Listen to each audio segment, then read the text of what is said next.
할렐루야. 네, 어버이 주일입니다. 네, 우리 창립기념주일과 이 어버이 주일이 같이 있는데 어버이 주일 우리 보이십니까? 우리 카네이션 어떠신가요? 에, 저는 아직 받을 자격이 안 되지만 제가 또 담임 목사여서 이렇게 특별하게 해주셔서 감사합니다. 우리 믿음의 부모님들의 그 수고와 헌신을 기억하면서 우리 청년들이 또 이렇게 가슴에 아름다운 카네이션 배지를 줘주는데 우리 어버이날 어떻게 보내셨나요? 어버이날 어떠셨나요? 제가 잘 보내셨어요. 네, 감사합니다. 제가 어버이날 이제 아이가 유치원생이 되다 보니까 유치원에서 영상을 보내주셨어요. 처음 받아봤습니다. 네, 영상에 많은 은혜가 되고 막 뭉클한 마음이 있었는데 저한테 마음에 남았던 것이 있습니다. 엄마가 잘하는 거, 아빠가 잘하는 것이 뭐야? 근데 엄마가 잘하는 건 저의 귀에 들리지 않았는데 아빠가 잘하는 건 뭐야 했는데 저희 딸이 일하고 퇴근하는 것을 잘한다고 말했습니다. 네. 성도님들 저 집에는 잘 들어갑니다. 제가 그 말을 듣고 이제 이틀 동안 오늘 말씀을 준비하면서 생각을 해봤어요. 내가 우리 아이한테 이런 모습이 있구나. 제가 조금 내년에는 이런 모습이 되고 싶습니다. 우리 아빠는 성경책을 많이 봐요. 우리 아빠는 기도를 많이 해요. 우리 아빠는 말씀을 잘 전해요. 이러한 아빠로 기억되기를 바라는 마음이 있었습니다. 사랑하는 우리 부모님들, 우리 자녀들이 부모님들을 어떻게 생각하고 있습니까? 저는 이때가 되면 우리 링컨 대통령이 생각이 나요. 링컨 대통령의 어머니에 대해서는 우리가 너무 잘 아는데 그분의 유언이 다시 한번 생각이 나서 성도님들과 나누고 싶었습니다. 우리 유언의 말씀 한번 띄워주시면요, 제가 읽어드릴게요. 내 아들아, 이 책은 나의 부모님으로부터 받은 성경이다. 내가 여러 번 읽어 낡았지만 그러나 우리 집의 큰 가보다 내가 많은 땅을 너에게 물려주는 것보다 이 한 권의 성경을 너에게 물려주는 것을 기쁘게 생각한다. 내가 이 진리의 말씀을 읽고 이 책대로 살면 나는 내가 많은 땅의 주인이 되는 것보다 더 기쁘겠다. 사랑하는 아들아, 너는 성경을 읽고 하나님의 말씀대로 사는 사람이 되어다오. 하나님을 사랑하고 이웃을 사랑해야 한다. 이것이 나의 마지막 부탁이다. 의미가 되는 것 같습니다. 이것에 대해서 정광 목사님이라고 있는데요, 백악관을 기도실로 만든 대통령 링컨이라는 책을 보면 이러한 글귀가 있습니다. 아브라함 링컨이 이렇게 말했죠. 내가 성공을 했다면 오직 천사와 같은 어머니의 덕이다. 근데 링컨의 정기 작가들은 이렇게 말합니다. 하나님께서는 링컨에게 위대한 사람이 될 만한 조건은 한 가지도 주시지 않으셨다. 다만 그에게 가난과 훌륭한 신앙의 어머니만을 주셨을 뿐이다. 사랑하는 영적교회 성도님들에게 후대에 어떠한 부모로, 어떠한 믿음의 선배로 기억되고 싶으십니까? 저희가 오늘 링컨의 어머니처럼 정말 자녀들에게 후히 기억될 수 있는 부모로 기억되기를 주님의 이름으로 축복합니다.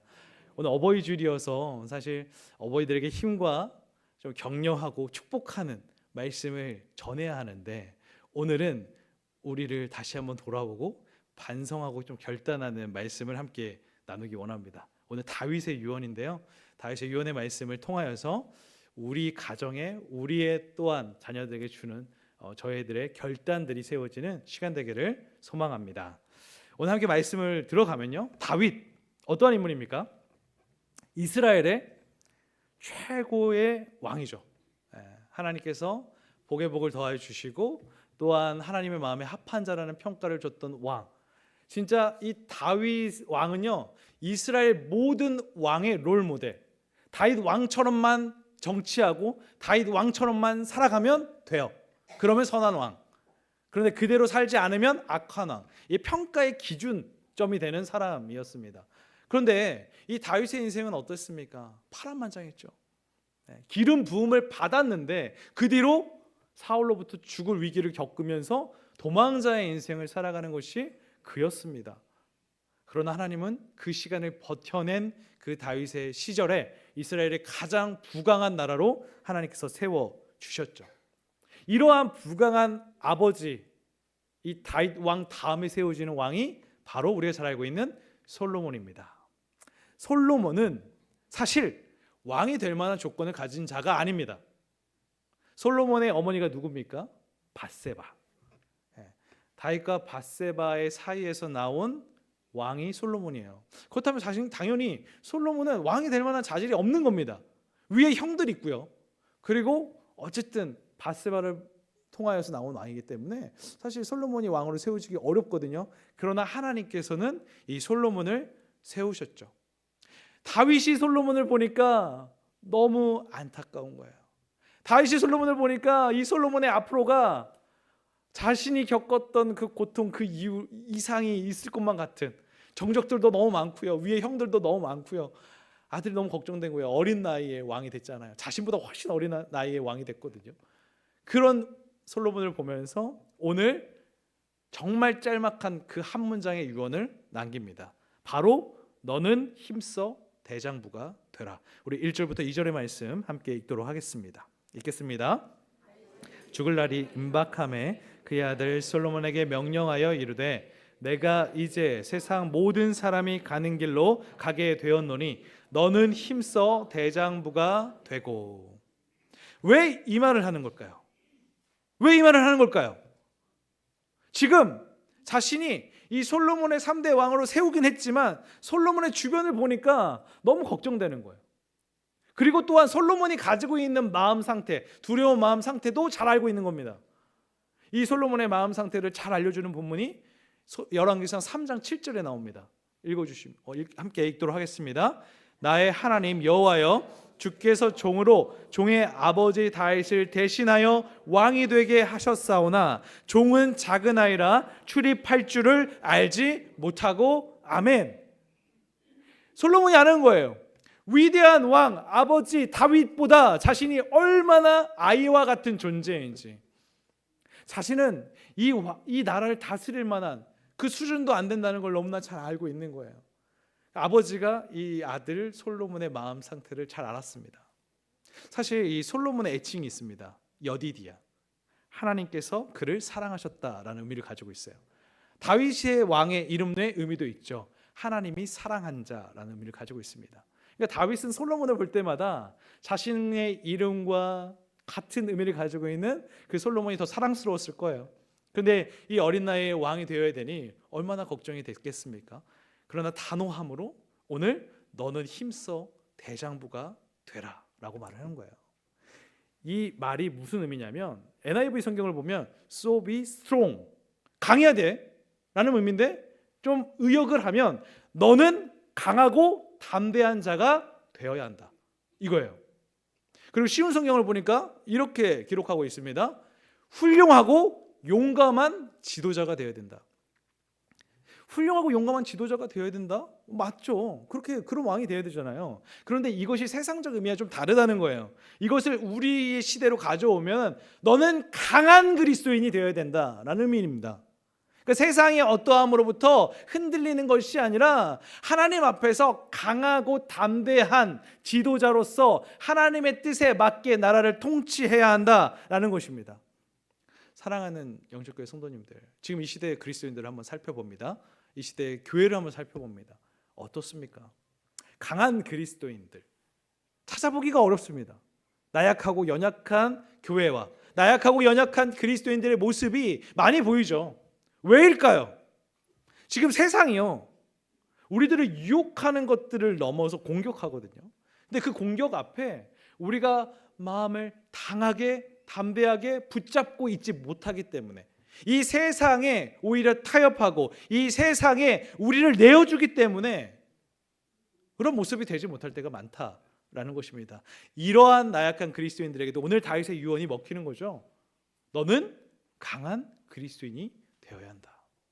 사랑하는 영천교회 우리 부모님들, 영적 부모님들, 선배님들, 우리 자녀 세대들, 다음 세대들에게 너 강한 그리스도인이 되어야 해 라는 이 정말 믿음의 교육을, 믿음의 양육을 멈추지 않으시길 소망하고요, 오히려 더 강하게 우리 아이들을 양육할 수 있는 우리 영천교회가 되기를 주님의 이름으로 축복합니다. 그래서 그렇게 말하고 난 뒤에 이제 강한 그리스도인이 되기 위해서 어떻게 해야 되는가, 두 가지를 말합니다. 첫 번째 함께 나누도록 하겠습니다. 첫 번째는 이거예요. 하나님의 명령을 지켜 그 길로 행하게 하라. 우리 3절 말씀 읽도록 하겠습니다. 읽겠습니다. 여호와의 명령을 지켜 그 길로 행하여 그 법률과 계명과 증거를 모세의 율법에 기록된 대로 지키라.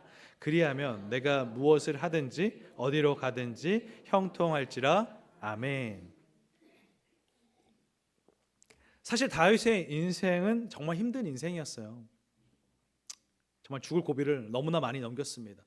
근데 그런 상황 속에서 삶의 모든 순간마다 다윗은요, 하나님 앞으로 나아갔습니다. 하나님의 말씀에 순종했습니다. 하나님의 말씀을 붙잡는 것을 포기하지 않았습니다. 죄를 지었던 적도 있어요. 그도 연약한 자였으니까요. 근데 죄를 지었을 때, 깨달았을 때 그는 어떻게 했습니까? 하나님께 나아가 회개하는 자, 끊임없이 그 말씀대로 살려고 했던, 몸부림쳤던 이가 바로 다윗입니다. 그러니 성경의 전체를 통틀어 유일한 평가, 하나님 마음에 합한 자, 그게 다윗인 거예요. 그 모습을 보면서 자랐어요. 그 모습을 보면서 백성들이 다윗을 보았습니다. 다윗 왕은 모든 민족이 존경하고 또 우러러 볼 수 있을 만한 인물이었어요. 이런 분이 솔로몬에게 유언을 남긴다. 아버지의 그 뒷모습을 보고 자랐던 솔로몬 역시도 이 유언이 어떤 의미인지 아마 깨달았을 겁니다. 사랑하는 영적교회 성도님들, 오늘 우리에게 주는 의미가 있죠. 절대적으로 하나님의 말씀을 지키는 삶을 살아야 된다. 강한 그리스도인은요, 여기서부터 시작이에요. 세상은 계속 우리에게 말할 겁니다. 지금 공부할 때라고, 교회 예배 드리러 다닐 때가 아니라고, 나중에 대학에 가서 그때부터 열심히 교회 다니면 된다. 성공하고 싶니? 그건 먼저 돈을 벌어야 된다. 돈이 많아야 성공하는 거다. 교회는 성공하고 다니면 된다. 정말 신기한 것은 성도님들, 1900년대나 2000년대나 지금 2026년이나 변함없는 세상의 공격입니다. 아마 내년에도 이 공격은 계속될 거고요.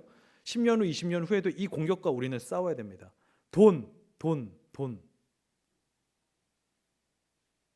우상의 최고는 어차피 만몬신이에요. 이러한 세상의 그 법칙과 세상의 어떤 말 속에 성도님들께서 타협하면 강한 그리스도인이 아니라 나약한 그리스도인이 되는 거죠. 왜입니까? 성경은 수천 년이 지나도록 단 한 번도 변하지 않고 말하고 있습니다. 안식일을 기억하여 거룩히 지키라. 주일입니다. 하나님께서는 참되게 예배하는 자들을 찾으시느니라. 예배하는 자들을 찾으세요. 알잖아요. 그런데 우리가 이 말씀대로 지키지 않으면 안 된다는 거예요. 우리 부모님들, 저와 우리 부모님도 한번 생각해 보겠습니다. 우리 누구의 말을 들을 겁니까? 하나님의 말씀을 들으실 겁니까? 아니면 세상의 말에 타협하실 것입니까? 먼저는 우리가 예배 드리는 모습을 보여주지 않으시면 우리 자녀들에게요, 우리의 말이 안 먹혀요. 부모님들, 예배하는 모습을 보여주셔야 돼요. 솔로몬이 왜 다윗의 말이 그 마음에 박힙니까? 다윗 아버지가 늘 그러한 삶을 사셨으니까. 그 뒷모습을 보고 자랐잖아요. 그러니까 되는 거거든요. 오늘 이 부모 세대, 저와 여러분들 다 우리가 반성을 해야 되죠. 말씀대로 왜 우리가 못합니까? 아이들의 감정을 상하게 할까 봐. 그렇지 않습니까? 아이들과 이 자녀들과의 관계가 깨어질까 봐, 갈등할까 봐. 이것 때문에 하나님의 말씀을 제대로 가르치지 못한다? 우리의 우려가, 우리의 잘못된 어떤 걱정거리가, 이런 것들이 자녀들을 믿음의 강한 용사로 키우는 게 아니라 나약한 용사로, 세상에 타협하는 자로 계속 키우는 것은 아닐까요? 저는 바라기는요, 우리 영천교회 저와 여러분들 모든 부모 세대가 진짜 우리 자녀들을 강한 그리스도인으로 세워갈 수 있기를 주님의 이름으로 축복합니다. 이 다윗의 권면뿐만이 아니라 사실 이미 믿음의 족장들부터 이 믿음의 이 가르침이요 계속 이어온 거예요. 오늘 다윗의 유언은 모세의 유언적 그 말과 똑같습니다. 여호수아에게 전하는, 우리 여호수아 1장 7절부터 9절 말씀도 한번 읽어보도록 하겠습니다. 읽겠습니다. 오직 강하고 극히 담대하여 나의 종 모세가 내게 명령한 그 율법을 다 지켜 행하고 우로나 좌로나 치우치지 말라. 그리하면 어디로 가든지 형통하리니 이 율법책을 내 입에서 떠나지 말게 하며 주야로 그것을 묵상하여 그 안에 기록된 대로 다 지켜 행하라. 그리하면 내 길이 평탄하게 될 것이며 내가 형통하리라. 내가 내게 명령한 것이 아니냐? 강하고 담대하라. 두려워하지 말며 놀라지 말라. 내가 어디로 가든지 내 하나님 여호와가 너와 함께 하느니라 하시니라. 아멘. 이게 모세의 유언적 권면이에요. 근데 여호수아를 한번 살펴보세요. 여호수아가 얼마나 두려웠겠습니까? 모세의 위대한 지도력을 보았고 모세의 종으로서 모세를 수종들던 자입니다. 근데 그 모세를 이어서 자신이 이 200만에 출애굽하는 이 백성들을 이끈다는 것은 그에겐 두려움이에요. 여호수아도 그 강한 용사도 하고 싶지 않았을 겁니다. 리더의 자리를 이어간다는 것은 사실 쉽지 않거든요. 그런데 그러한 여호수아에게 하나님께서 오늘 나타나셔서 강하고 담대함에 대한 비결을 가르쳐 주는데 뭐예요? 적에 대해서 너희가 앞으로 가나안 땅에 들어가서 수많은 전투를 치룰 텐데 그 아낙 자손을 비롯한 그 가나안의 7 족속을 마주할 때마다 강하고 담대하라라고 말한 게 아닙니다. 모세 때부터 지어온 그 율법과 하나님의 명령을 지키는 데에 강하고 담대하라고 말하고 있어요. 우선순위가 정확해요. 말씀을 지켜 행하면 하나님이 너와 함께 하실 것이고 내 길이 형통하게 될 것이고 명확해요. 성도님들, 먼저 우선순위가 있는 거죠. 말씀을 지키는 자로 양육해야 그 다음에 일어나는 현실적 어려움과 현실적 문제들을 해결해 주신다는 거예요. 현실 문제 해결이 먼저가 아닙니다. 근데 우리가 맨날 현실 문제부터 해결하고 그 다음에 예배드리라고 하죠. 그 다음에 말씀 보라고 하죠. 수많은 믿음의 의인들이, 수많은 믿음의 아버지, 어머니, 리더들이 그렇게 가르치지 않았어요. 8절 말씀 한번 보겠습니다. 8절 말씀 한번 다시 띄워주시면 뭐라고 써 있습니까? 네 율법책을 내 입에서 떠나지 말게 하며 주야로 그것을 묵상하여 그 안에 기록된 대로 다 지켜 행하라. 그리하면 내 길이 평탄하게 될 것이며 내가 형통하리라. 아멘. 우리 자녀들이 형통한 인생을 살게 하고 싶지 않으십니까? 그러면 말씀을 가르치는 거예요. 말씀을 떠나 우로나 좌로나 치우치게 하면 하나님 함께 하실 수가 없어요. 하나님의 말씀이 그를 지켜야 되는데 그렇게 할 수 없다라는 것입니다. 문제 해결이 중요하지 않다라고까지 말하고 있습니다.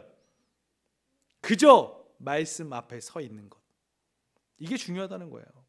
그러니까 지금 여호수아가 강하고 담대해야 될 것은요, 나가서 수많은 전투를 할 텐데 그 전투를 하면서 하나님의 말씀에서 좌로나 우로나 치우치면서 말씀을 떠날 것에 대해서 우려하며 오히려 거기서 말씀 지킴으로 강하고 담대해야 된다. 이것을 말하고 있는 것이죠. 저는 우리 영천교회의 우리 부모님들, 믿음의 다음 세대를 세워가는 우리 믿음의 영적 부모님들께서 해야 될 것은 우리 자녀들이 말씀에서 떠나지 않게 말씀 앞에 오히려 강하고 담대하게 있을 수 있도록 가르쳐 나아가는 우리가 되기를 주님의 이름으로 축복합니다. 두 번째, 무엇을 가르쳐야 될까요? 바로 하나님 앞에 진실하게 행해야 한다라는 것입니다. 우리 4절 말씀 함께 읽도록 하겠습니다. 읽겠습니다. 여호와께서 내 일에 대하여 말씀하시기를 만일 내 자손들이 그들의 길을 삼가 마음을 다하고 성품을 다하여 진실이 내 앞에 행하면 왕위에 오를 사람이 내게서 끊어지지 아니하리라 하신 말씀을 확실히 이루게 하시리라. 아멘. 자, 진실이 행한다라는 말은 무엇이냐? 바로 정직하게 행한다라는 의미입니다. 여호와께서 이게 말씀하시는데 중요한 것은요, 하나님 앞에 진실해야 된다는 거예요. 정직해야 한다는 거예요. 그 정직함은 무엇이겠습니까? 바로 한결같음이에요. 하나님 앞에서 겉과 속이 달라도 안 되고요, 이 시간마다 감정이 요동쳐도 안 돼요. 그냥 하나님 앞에서 늘 한결같음, 그게 바로 진실함, 그것이 바로 정직함입니다. 저는 이런 말씀들을 묵상할 때마다 과거의 상처, 과거의 아픔들이 생각이 나요. 상처와 아픔보다는 회개할 건데, 제가 이제 예전에 뭐 지하철 우리가 많이 타지 않아요. 대중교통을 타다 보면은 피곤한 퇴근 시간에 걸릴 때가 있습니다. 정말 꽉 잼이 된 것 같이 막 부딪히는데, 그때는 그래도 이 스마트폰보다는 책들을 많이 제가 봤던 시대였던 것 같아요. 근데 기독교 서적을 보고 있는데 언제 도착할 수 있을까? 1시간도 아직 많이 남았어요. 그런데 그런 때 있잖아요. 내 앞에 앉아있던 분이 갑자기 일어나는 거예요. 그러면 이런 행운이 바로 앉자마자 기독교 서적을 집어넣고 바로 눈을 감죠. 왜요? 피곤하니까. 왜요? 양보해야 될 일이 벌어질 것 같아서 10분이라도 눈을 붙이고 싶은 이 마음. 그런데 이런 말씀을 묵상할 때마다 그때 그 연약함이 생각이 나는 거죠.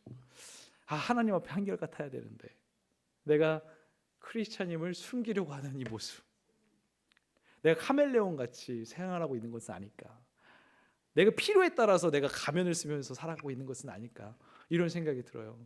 우리가 교회에서 올 때는 다들 거룩하고 또 순결한 모습으로 옵니다. 교회에서조차 그렇게 안 오면 안 돼요. 교회 올 때만큼은 그렇게 오셔야 돼요. 그런데 교회에서 왔던 모습이 다시 세상의 예배로 현장으로 갈 때, 삶의 예배 현장으로 갈 때 우리는 어떠냐고요. 한결같음으로 나아갈 수 있는 우리가 되기를 주님의 이름으로 축복합니다. 우리 자녀들도 그렇게 믿음의 양육을 해야 될 줄 믿습니다. 우리 요셉, 우리 지난주에 함께 말씀을 나눴죠. 요셉은요, 보이는 사람을 넘어서 보이지 않는 하나님인데 하나님이 보이신다고 생각하고 보디발 아내의 유혹을 이겨냈던 사람. 그렇게 되니까 어떻게 돼요? 하나님이 요셉의 인생을 책임져 주시잖아요. 하나님이 함께 동행하심으로 형통한 인생을 살아가잖아요. 우리 아이들이 정직하게 코람데오의 인생을 살아가면 하나님께서 책임져 주신다. 그들의 삶을 형통케 하신다. 그 은혜가 우리의 온 가족들에게 임하시기를 주님의 이름으로 축복합니다. 저는 오늘 본문 다윗을 살펴보면서요, 이 유언을 남기는 이 다윗이 참 놀랍다. 이렇게 양육하는 것일까라는 생각을 했던 것이, 지금 솔로몬에게 닥쳐있는 산적한 문제들이 많았다고요. 솔로몬이 해결해야 될 문제가 너무 많았다는 거예요. 그런데 이 정책적인 어떤 스킬, 정책적인 노하우를 가르치지 않았다는 거예요. 힘써 대정부가 되라. 네가 많이 가진 성공한 자 아니야. 네가 진정으로 성공하는 것은 하나님의 말씀에 순종하고 하나님을 경외하는 삶이라는 것을 가르쳤습니다. 가르치고 난 뒤에 5절부터 너의 산적한 문제들을 어떻게 해결해야 될지를 말합니다. 우선순위예요. 다시 한번 말씀드리지만 우리 앞에 산적한 문제들을 해결하지 말라는 게 아닙니다. 넉넉고 있으라는 거 아니에요.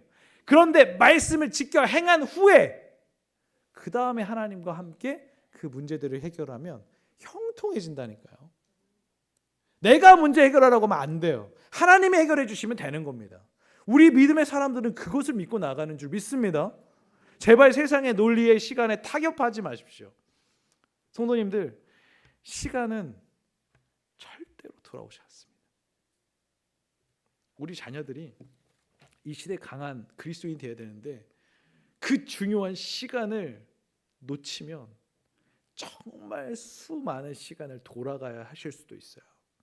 돌아오지 않아요. 돌아오지 않는 이 시간, 지금을 소중히 여기며 우리 자녀들을 정말 힘써 대장부로 양육할 수 있는 우리 영천교회가 되기를 주님의 이름으로 축복합니다. 저는 오늘 말씀을 마치면서 우리 부모님을 다시 한번 말씀을 좀 드리고 싶은데, 제 청소년 시절에, IMF 시절에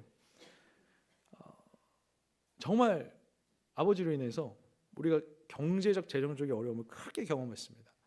제가 돈으로 인한 어려움에 힘겨워서 하나님께 정말 원망하는 시간들이 많았고요. 그 시간이 그냥 단 1년, 2년, 5년으로 끝난 게 아니라 수많은 시간들로 20년이 넘도록 그 고통이 있었어요. 정말 세상적인 풍요로움, 재정적 풍요로움을 한순간도 주신 적은 없습니다. 그런데 저는 부모님을 존경합니다. 왜냐하면 영적인 풍요로움을 누리는 방법을 가르쳐 주셨기 때문입니다. 제가 대학 졸업 때 저희 아버지께서 주신 선물은 저희 집의 가보가 되었습니다. 2005년도에 주셨던 가보인데요. 저희 아버지가 그 힘겨운 상황 가운데서도 저에게 성경 필사본을 주기 위해서 3년 6개월에 걸쳐서 그 바쁜 일정 가운데서 이렇게 작성을 해주셨어요. 12권의 제본을 떠서 저에게 지금 저희 책장에 잘 꽂혀 있는데, 그렇다고 제가 저 성경을 보는 건 아닙니다. 근데 그냥 꽂혀 있는 것만으로도 제가 우리 자녀를 어떻게 믿음으로 양육해야 될지를 다시 한번 반성해보고 다시 한번 결단하는 시간으로 맞죠. 그리고 그 끝에 이제 목회자로서 그리스도인으로서 네가 살아가야 될 그 삶의 정수가 담긴 가르침들이 적혀 있어요. 이번에 다시 한번 살펴보게 된 것 같아요. 여전히 부족한 모습이 많음을 발견하게 되었습니다. 저는 이런 부모님이 있다는 게 참 감사하더라고요. 또 오늘 우리 은퇴하시는 우리 정성호 안수 집사님께도 참 은혜의 간증을 들었는데, 우리 집사님도 우리 손주들에게 필사본을 주기 위해서 작년 1월부터 열심히 필사하고 계십니다. 저희 아버지도 필사하시더라고요. 왜 또 하냐고, 이제 자녀가 없는데 손주들 주려고 또 작성하고 계시다고 하더라고요. 사랑하는 우리 영천교회 부모님들, 우리 자녀들에게 무엇을 남겨주시겠습니까? 정말 영적인 가치, 하나님의 말씀, 이 성경을 정말 우리 자녀들에게 남겨줄 수 있는 우리 영천교회 되기를 주님의 이름으로 축복합니다. 기도하겠습니다.